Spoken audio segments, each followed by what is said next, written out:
So when there's feeling great, there's an assumption it's you feeling great. And when you're feeling shitty, there's an assumption it's you feeling shitty. And that you is suspect. It would be interesting to investigate it because it's in everything. In all that's going on in your interpretive state, that's in it. It's a big player, and we just assume it's us. And so we figure, I already know what that is, so there's no investigation. I'll investigate the attributes I have, or the defects I have, or the qualities, or the defects, yes? But there's still that you. That's a given.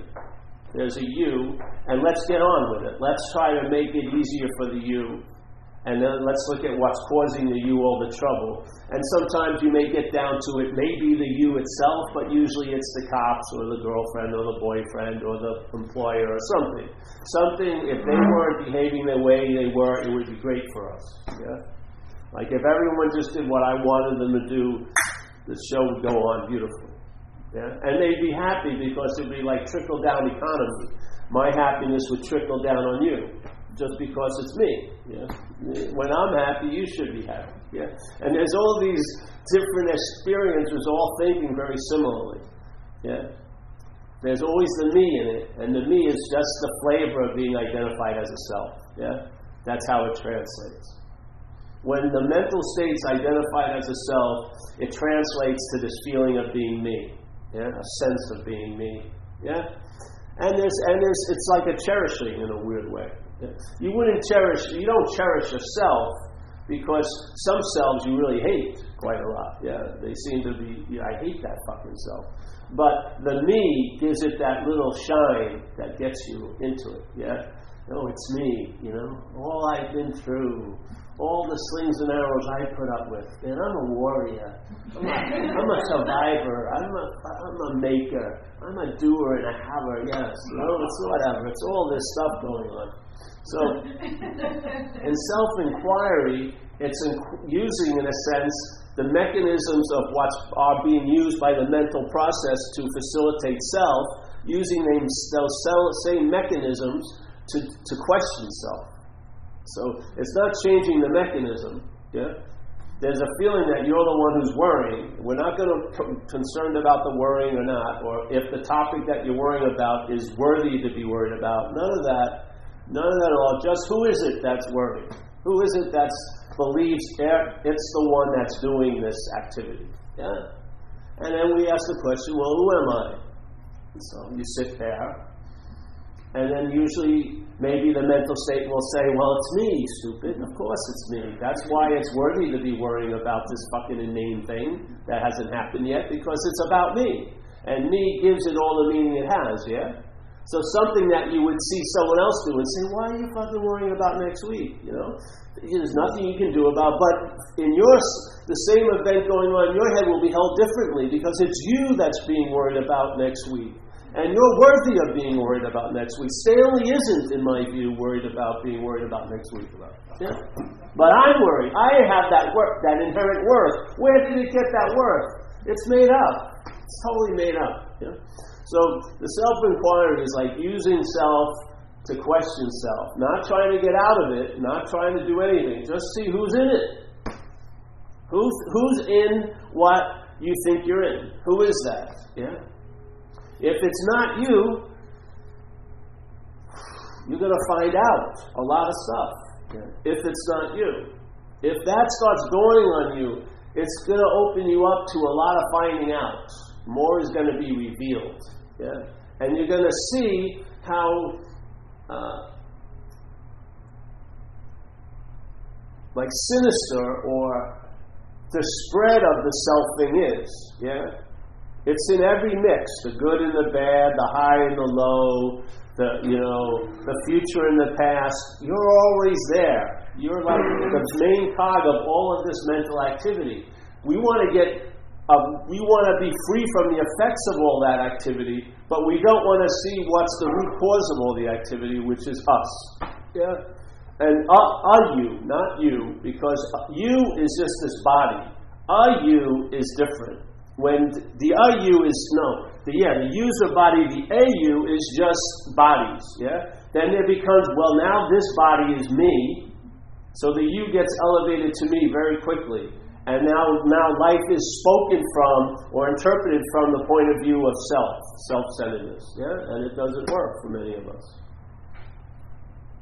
So self-inquiry is just a simple thing to sort of not go down the road and try to figure out the yes and no's and the good and the bad, and the discomfort and the comfort. Not trying to manage all that and try to get an advantage. It's just asking, who is it that believes he's there? And who is it that believes it's going to be in the future? And who is it that believes it was in the past? Yeah? And if it isn't you, as soon as the you, that's the bondage of self, I'm telling you. It's the identification as a self which is the bonding mechanism.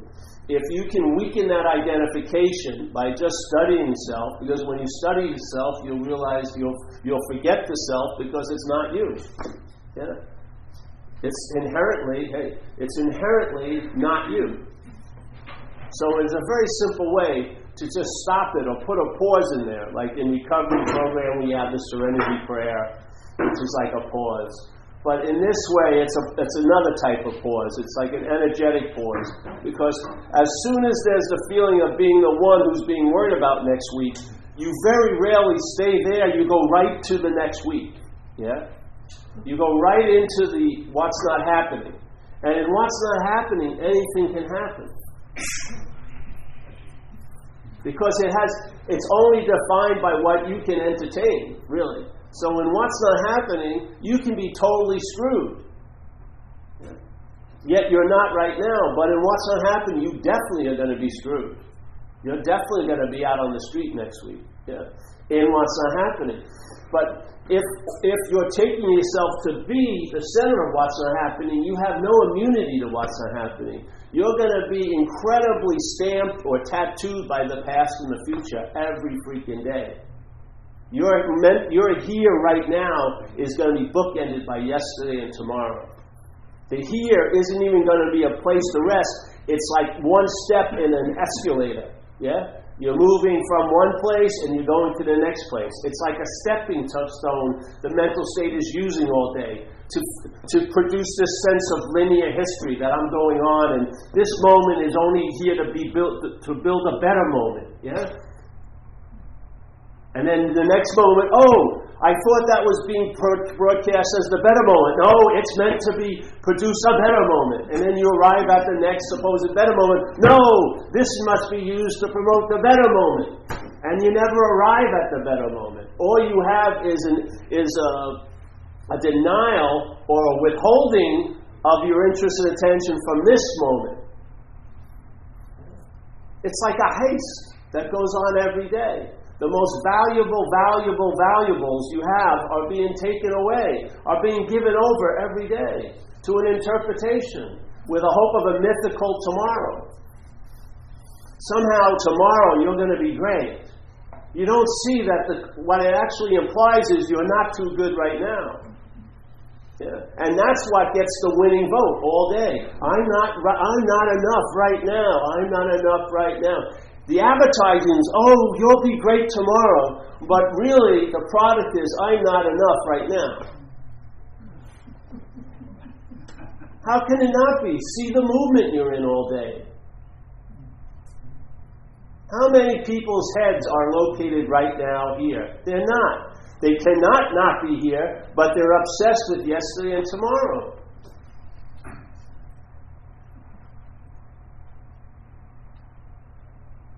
If this is like your spear, or the tip of the spear, this mental state doesn't value right now. It uses right now to think about yesterday and tomorrow. If it valued right now, it would cease and just open up like a flower to the contemporary sun and have an engagement, be aware of the conscious contact, but it doesn't care. It's using this moment when the sun's out and the possibilities available to think about how it once was and how it's probably going to be. And our attention and interest keeps going back and forth on this track because we look into the train's window and we see us.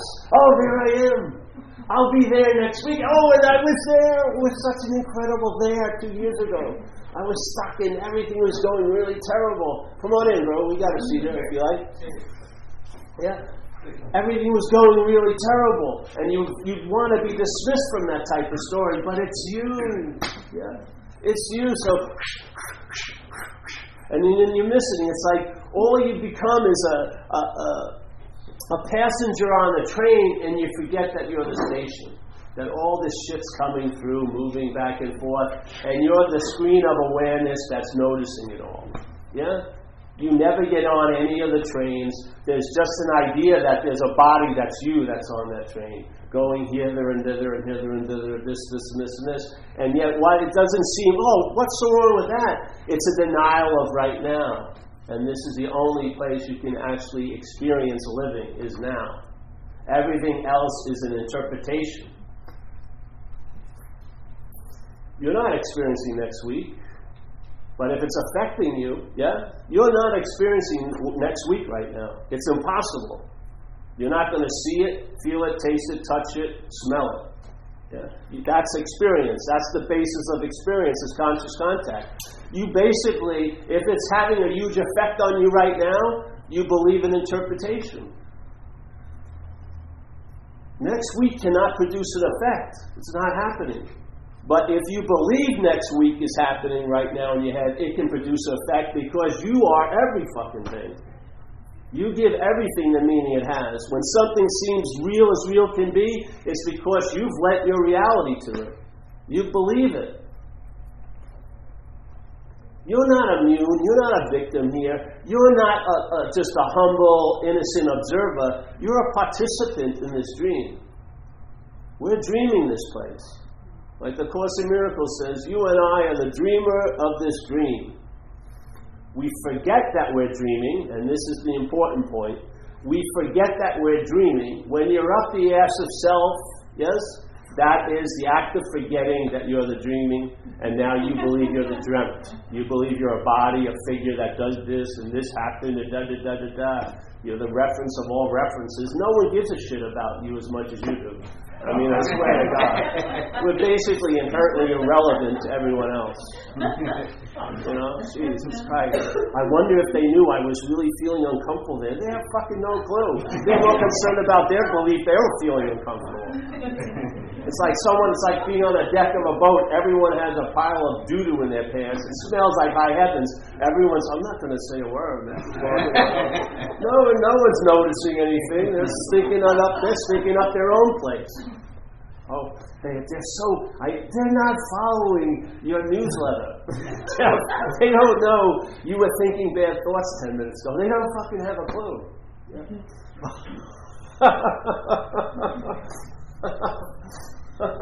So, if the state that we're in is we're the dreamer of the dream, and we're forgetting that right now.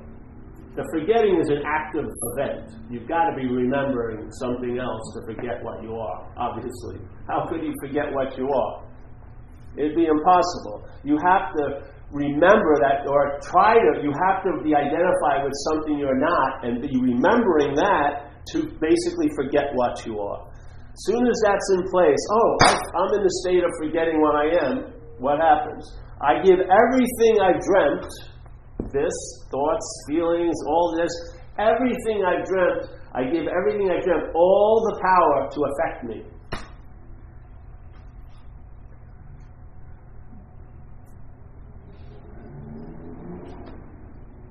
You and I are the dreaming of the dream. Not as Paul, this is the dreamt. This is dreamt. Because it can be seen, felt, taste, touched. This is dreamt. It's appearing as a thing. Yeah. So you and I are the dreaming, not the dreamt, the dreaming of the dream.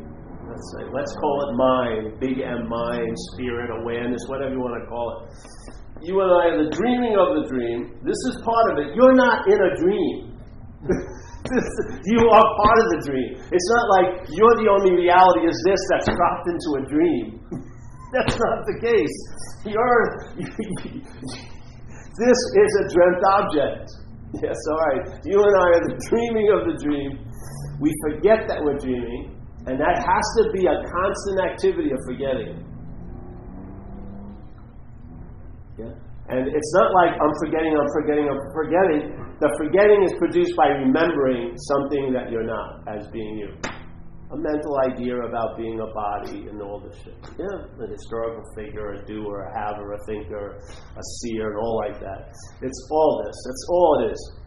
So it's this incessant remembering that I'm this, that I can seem to forget what I am. In that state of seeming to forget, the dream ensues. Now I give everything, you, a girlfriend, this or that, money, everything I dreamt, all the power to affect me. So some people, money is money. No, it isn't. Someone who has a belief there's never going to be enough, they're not, $1 million isn't producing relaxation, it's producing more anxiety. They think they need more. Yeah? Who's the bigger player there, the money or the dreaming? The dreaming, always. You can have the most heinous act done to the same, like 20 people, the same act, and they will all have different experiences of it, because the act will not override you. You are it. You are what's giving everything the meaning it has. We dream that we're this, and we give everything that we're dreaming the power to affect us, and now thoughts are giving us a meaning. The mental state says, I'm the thinker, whammo, the thoughts now own you. The mental state says, I'm the feeler, whammo, the feelings now run you. Yeah? The mental states, I'm the actor, now shit and fucking guilt and shame for all you things you think you did or didn't do own you. You want to get relief, but how can you get relief if the exact nature of the wrong isn't seen? All that relief is going to make it worse. You know how I remember I had like $35,000. I bought like a half a pound of Coke. First buy. I bought more, but first I started a half a pound. I shot up a half a pound of Coke. Really. Riding high, and it was fucking unbelievable when I was left with my last quarter gram. I mean, it was the most hellish feeling I ever had. How can I go back to one fucking shot? It was like hell. It would have been better if I never had that fucking all that Coke. Yeah? So try to get as much as you want here. It's still going to produce an absence or a lack. The more you have to fill, the bigger the hole seems to grow. It's an addiction. Everything is. The mental state is in agitation. Yeah, it's taking itself to be something it isn't. The agitation needs to be addressed. The poor freaking failed system says, okay, I'm going to do something to get relief from this, and then an addiction forms, and now that which you use to get relief from this becomes the biggest level of bondage. So the whole problem is there's an irritable restlessness and discontent produced by that sense of self all fucking day. We want relief. The problem tells us the solution. Oh yeah, just let's act out. Let's go do this. Let's do that. Yeah, shoot some coke. You'll be relieved. Yeah, you'll be relieved. You'll be relieved of your car keys. You'll be relieved. You'll be given the orange jumpsuit. You're going to be relieved of a lot of things. You know, it never tells you exactly what you're going to be relieved of, but you're going to be relieved of a whole lot. And then after you put your hand in that honey pot, you can't get it out. Fuck. My life is totally barren unless I'm doing drugs. I don't have no feeling anymore. I can't get happy about anything. I'm like flatlined. I'm going to shoot up again, of course. This is the addiction. The addiction promotes an addiction, promotes another addiction. And the farther you move away from the exact nature of the wrong, the more progressive is its manifestation. It takes on more and more mutations, yes? Go back. What's the inherent problem? The feeling of the one who has a problem. Every problem in your life was matched with the one you that was having all the problems. Every problem that I saw or called a problem in my life had one ingredient, and that was me. I was in every one of them. Why get fooled by all the boom, boom, boom? See what's looking. Go back. That's what recovery does. Recovery, if some people aren't in it, there's an inventory process we do. Because most people's lives are really, really chaotic. with untreated addiction and alcoholism. So we get into this program and they say, listen, you got to take an inventory. You got to write down these things that are driving you, these resentments, these fears, these acting out, looking for what you want, and we'll look at the sexual arena. And instead of putting the spotlight on who fucked you and what happened, because everyone in a bar, everyone who's going to do some drugs today knows who's driving them crazy and what they've done. There's no relief there. But just let's take it back from there and say, what was your role in it? Just a foot away, a foot back, and how much relief is produced when you see your role in the situations in your own life. Then you realize, hey, I've been at every scene of the crime. I'm the one. I've had 15 relationships that didn't work. They were 15 different women. I was the only constant in all of them. Me. Then I must have some fucking role in this. Exactly. You have a huge role in it. We're taking one baby step and a huge amount of relief occurs. Keep going back farther. Why stop there? Take it back farther. Are you the reality that's lending itself to everything else? If you listen to that statement, you're the dreaming of this dream, that's a pretty big role. Yeah? The seeker is the sought, that's a pretty big role. What's looking is what you're looking for, that's a pretty big role. Yeah? Everything could be beautiful except if you have opinions. That's a huge role you have. Here? Yeah, we don't want to become responsible as this. That's scary. But when you finally let the shit land on you, all that stuff you've been trying to make as unreal as you could, when you let it be as real as it wants to be, it shows its nature. It's inherently unreal. You're the only reality there is. That's why how could this be a problem today and then tomorrow not be a problem and then the next day a problem again? This isn't mutating every day. It's the same freaking thing. It's you. It's your condition that's lending the meaning to this. It's not one random experience. It's a principle. You're the dreamer of the dream. You're giving everything all the meaning it has. And in the state up in the ass of self, all the meaning you're giving thing is you're seeing everything from the past. That's why you're not alive now. You're on a false pulse of what happened and what's going to happen. You're not in the elan vital of life. You're not alive right now. Even though you inherently are, for all intents and purposes, in the dream, you're not.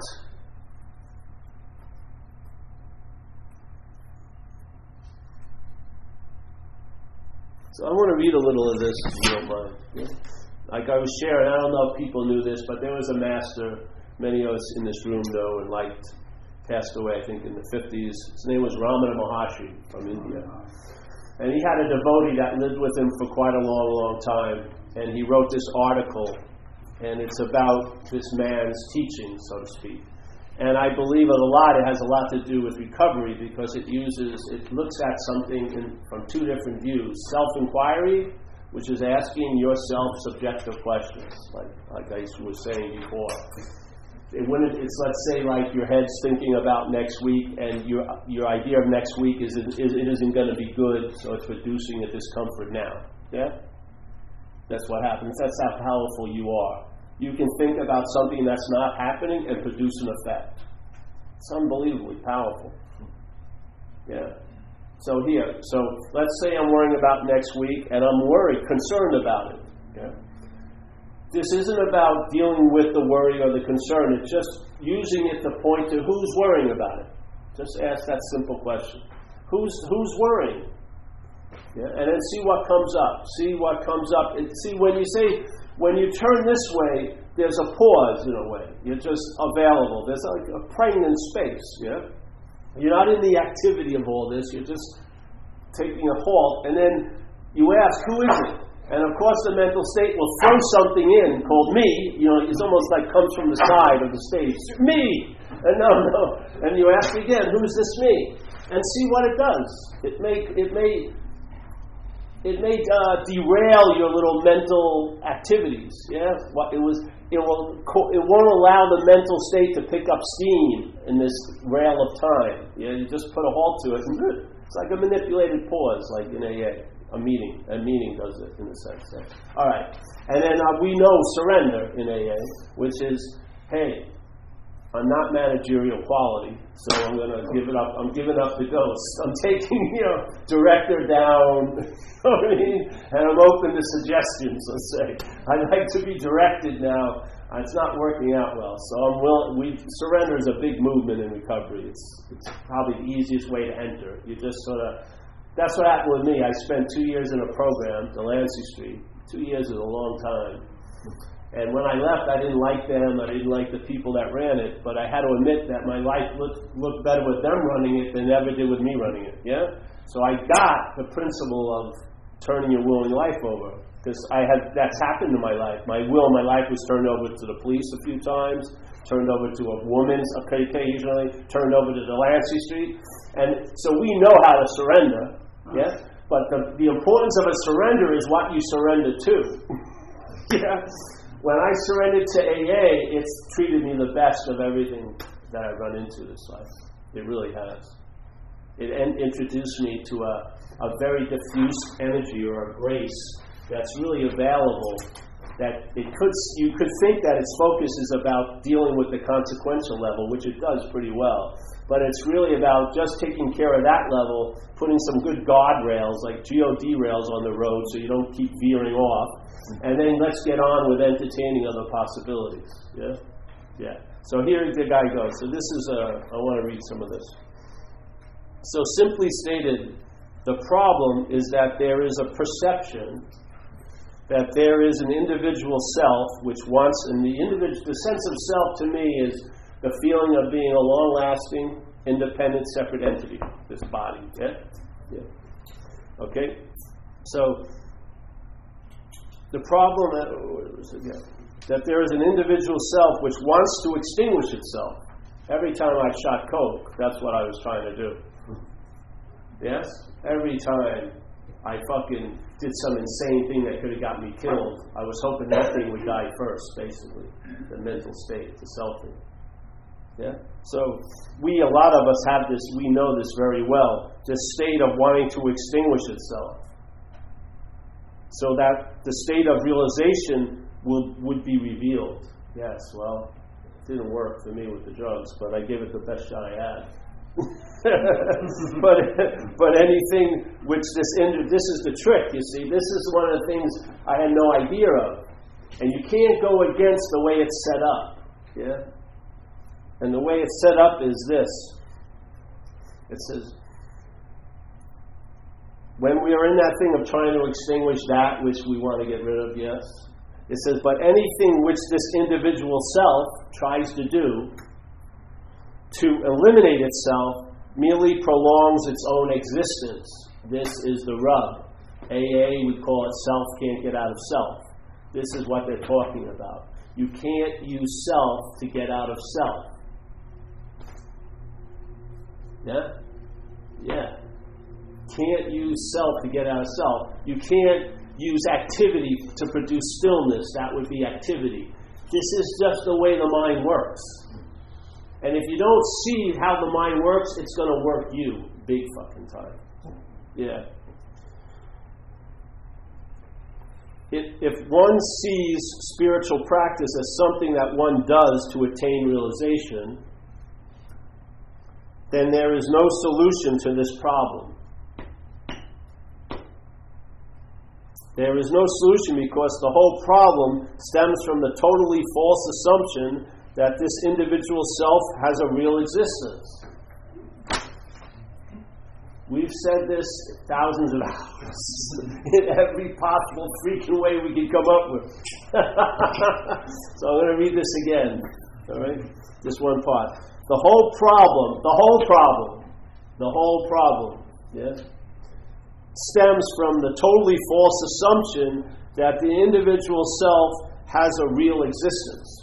All right, so as an example, let's say there was a time in New Age stuff that getting into the moment was really promoted, yeah? A lot of things came up. They wrote a lot of books. There was a lot of techniques, how to get into the moment, yeah? Yes? And then really how to get into the moment, and extreme getting into the moment. But they were based on a lie, because you and I can't be out of the moment. Yeah. You see? Without that being seen, it sounds really good to want to get more into the moment. Yeah. But it sounds really good to want to get into the moment. It sounds really good to what believes it can be out of a moment. And you're not that which believes you can be out of a moment. That's a mental state. It's a mental activity. You're not that. Why pledge allegiance to it? You're not that. It's often, and its storyline is it's about you, or it may be you, or it is you, but you're not that. So when you realize you're not that, it seems totally absurd to try to get into something you can't be out of. It does. And hence, what is your experience? You're in it. You're truly in the moment. You're experiencing just what they promised with that technique, which doesn't produce it, because what seems to be in the moment is what you're not. This questions what you're not, yeah? And then you're really in the moment, and it doesn't seem to be anything other than that, yeah? This works, and the other doesn't work. The other, not working, will keep being promoted and prolong itself because it's you. It's the feeling of being you. So you ain't going to give it up. You're going to really think you can get into the moment. And you're going to go on and on and on and on. And you'll probably will not recognize that the formula is wrong. You'll blame it, you're wrong. I'm not good enough to really get in. I need to practice. You know what I mean? It'll be once again turned on the self to sort of blow it up, your failure to get into the moment. Or you'll compare yourself, that person's really in the moment. I'm going to Whole Foods. I want to look like I'm the one who's really in the moment. But she looks, Jesus Christ, I got to get in a different aisle. I can't be seen with her. She outshines me. Oh, this insane shit starts happening, like it's a race to get somewhere where you already are. You know what I mean? Like there's going to be a finish line, and you're going to break through, and the time will be up there. It only took me 35 years to really get into the moment. But you've never been out of the moment those 35 years.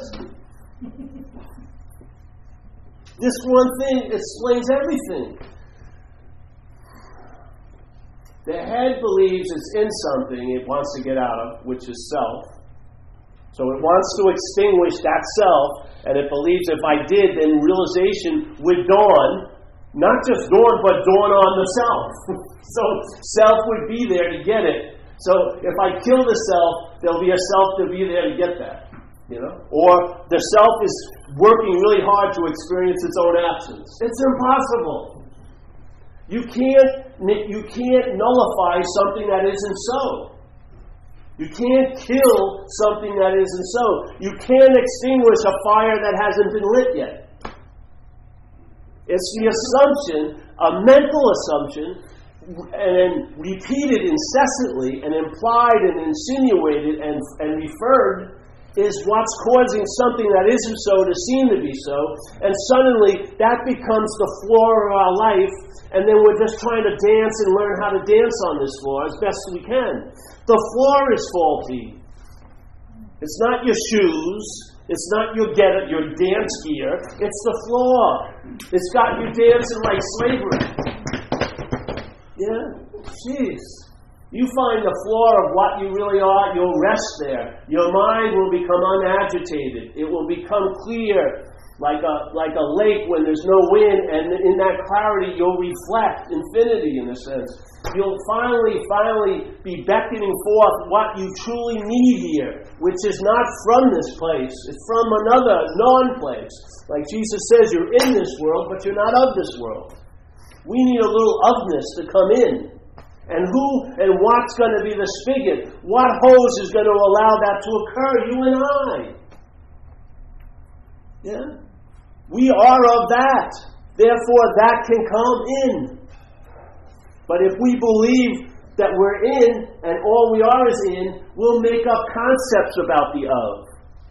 And practices to get to the of.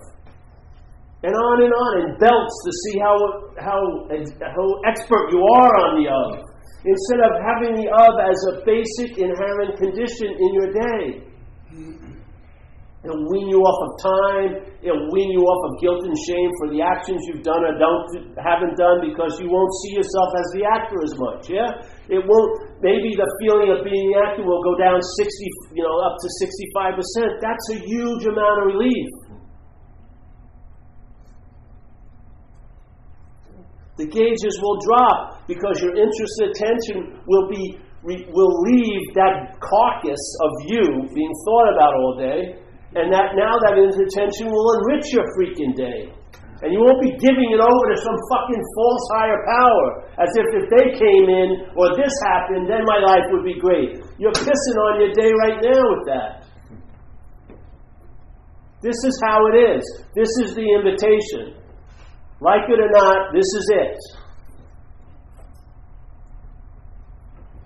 You revolt from it, it's morphed right in. Do you ever see the Matrix movies? Yeah. The Matrix movie, I may have bastardized this completely, but I didn't like the last two. They were pretty bad. But there was one part, I think, in the third where Neo, and the guy, what a conceptual look, with the long leather and the glasses, and fucking nice Nehru collar or whatever. Neo, he's the one, he's the chosen one. He's the savior of humanity, whatever. And he's going to meet, so the mainframe appears as a body, and it's called the architect. And he's in a room with all these TVs, small TVs, and every one of them, Neo's in it. The Keanu Reeves, he's in it in some action figure pose, saving someone or, destroying Mr. Smith or whatever, Agent Smith.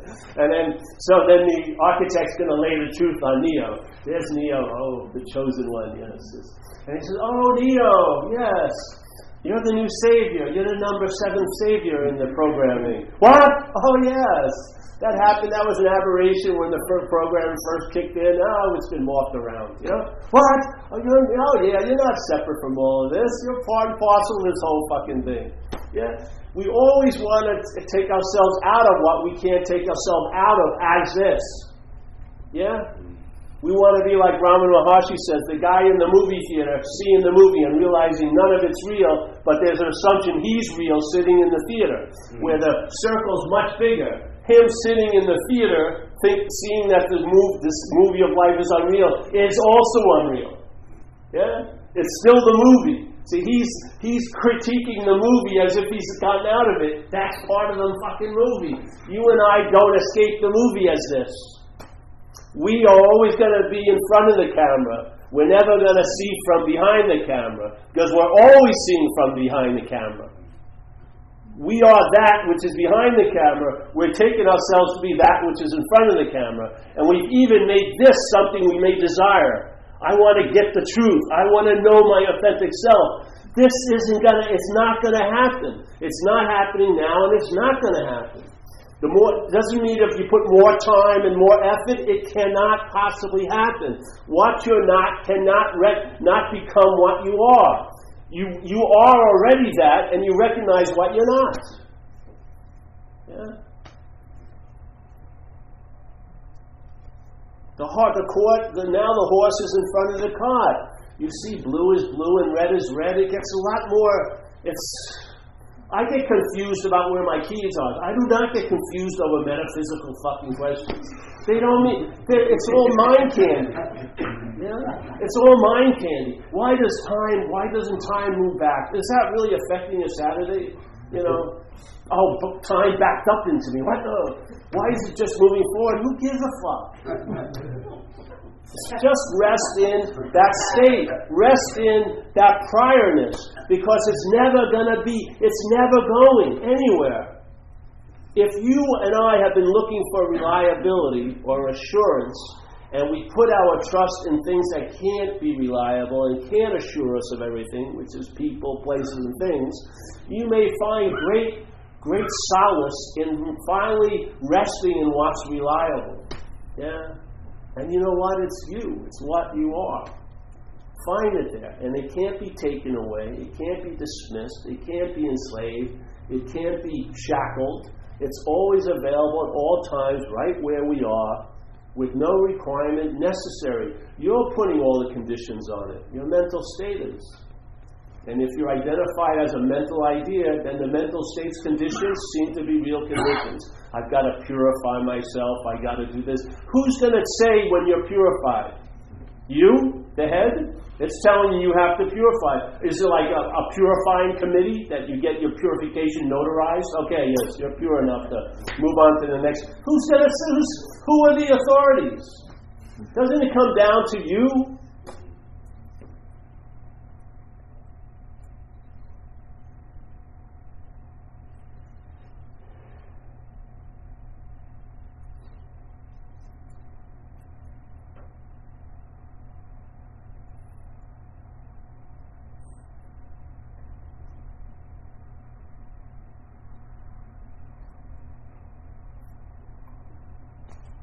That like undertow of moving, constantly looking. I'll tell you, when you dock at this, there will be a peace that comes over the situation. Yeah, like an unspoken yes or the last answer, however you would like to say it. A large RPM of that drive will be dismissed because you will quote unquote have found what you were looking for. And it was what it was looking all the time. Yeah? You'll really come to a stop. A large part of the mind energy will come to a stop. You'll find rest. Yeah? Real rest.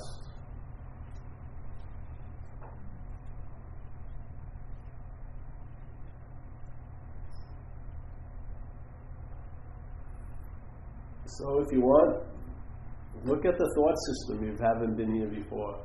See where its values lies. You know, the thoughts are usually about you somewhere in yesterday or tomorrow, pretty much. Yeah. Do you want a life interpreted, and do you want to live an interpretation of life based on that value of yesterday and tomorrow? Do you want now to be absorbed in yesterday and tomorrow? Do you want this here not to really be here, but to be an infusion of there and then? Do you want to be something that's just thought about?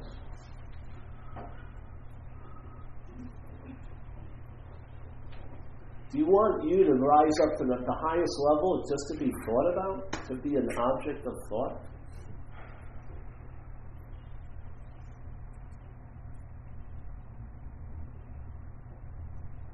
Do you want to keep on looking? Has the mind, the mental state, has it coagulated around the looking and now is identified as a looker, as a seeker?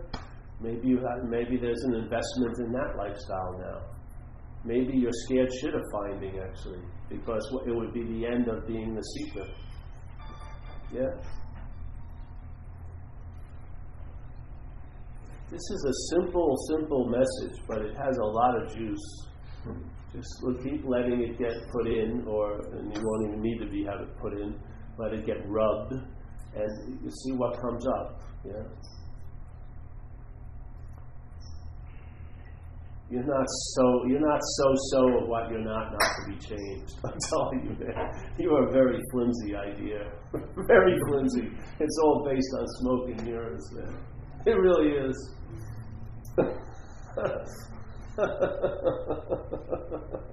It's a lot of huffing and puffing, isn't it? How many earth-shattering things have you thought about this week? Has the earth shattered? No. It's like you're like that wolf that keeps trying to blow the house down. Aren't you fucking tired of exhaling? Just let all that energy. What are you afraid for that attention to go back in? Let it go back in and see. Maybe you won't realize you have the ability to respond to that invitation. The invitation of what you are. Maybe you'll find real rest and peace there. And of course you'll be used here, inevitably. Yeah? Without wanting to be used. It doesn't even care what you think. It's just you're being moved. First of all, you're being moved around the game board as it is. It's like the game board has a big magnet bar underneath, but you have this story about, I'm doing this. It's such a ridiculous idea. You remember that they used to use that thing in Disney World where they have they have this outdoor ride where you get in a boat, and you should have known when you got on the boat there's like 8 steering wheels. So everyone thinks they're the captain, and you go through this thing, and then you seem to make a left turn, and a hippo comes up, and you get really guilty. I should have gone that way. And everyone's playing like they did it all, and it's like being run by a board in some room with like 18-year-olds. Okay, let's fuck with Mr. Smith. And you're thinking, oh, I did it.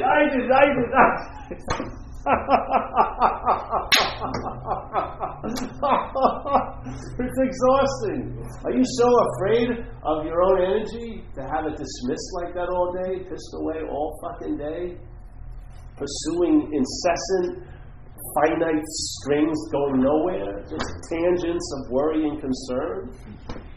It's so unbearable to even entertain what I am. I'm just going to have it dismissed all day by this mental activity.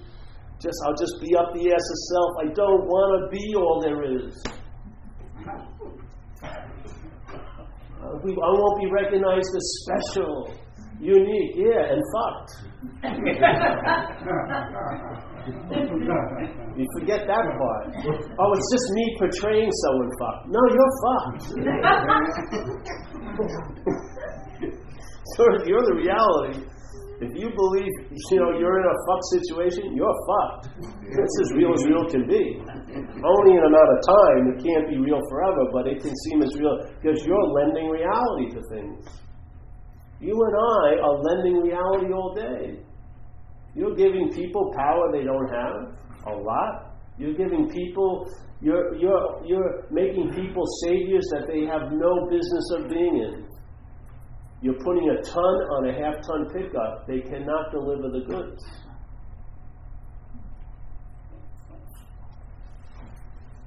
Maybe we're afraid just to stop and find that we are, because we're so strongly sided with the thought system. We really believe that something is inherently wrong with us.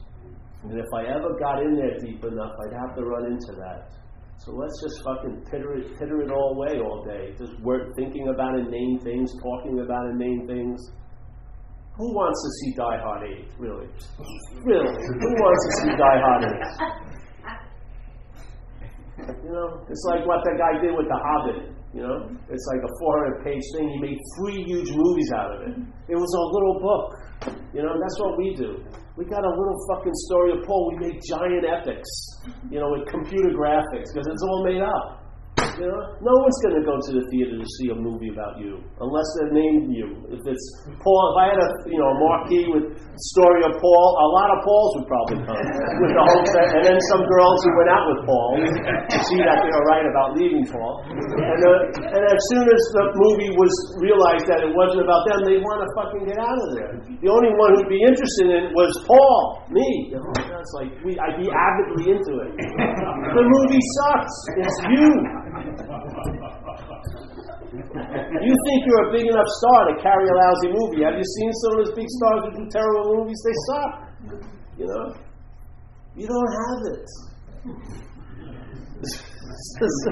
I mean, seriously. It's a much nicer way to go, man.